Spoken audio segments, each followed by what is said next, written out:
மழை வெள்ளத்தால் எந்த பாதிப்பும் இல்லைன்னு இப்போ அறிவிப்பு கொடுத்ததாக நாங்கள் விவசாயிகள் தெரிஞ்சிருக்கிறோம். ஆனால் 3 மாத காலமாகவே நாங்கள் மாவட்ட ஆட்சியாளர்களிடம் 2-3 மாதத்துக்கு முன்பு மழை வெப்பம் இதால் பாதிக்கப்பட்ட வாழைகள் கிருஷ்ணராயபுரம் வட்டாரத்தில் அதிகம். இதற்கு இழப்பீடு வழங்க கூட்டுறவுத்துறை,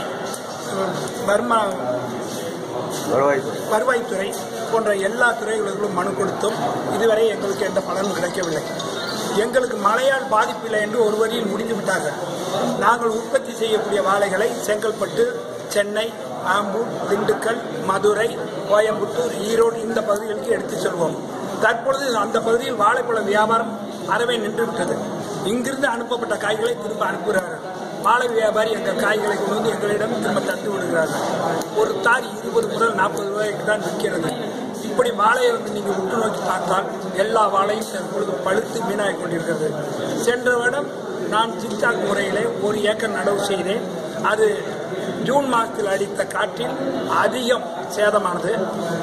இப்பொழுது பழுத்து வீணாகிவிட்டது. ஆக 1 ஏக்கருக்கு 2 லட்சம் நான் செலவு செய்து ஒரு ஆராய்ச்சியாக செய்யப்பட்ட வாழை தற்பொழுது நட்டத்தில் போய்விட்டது.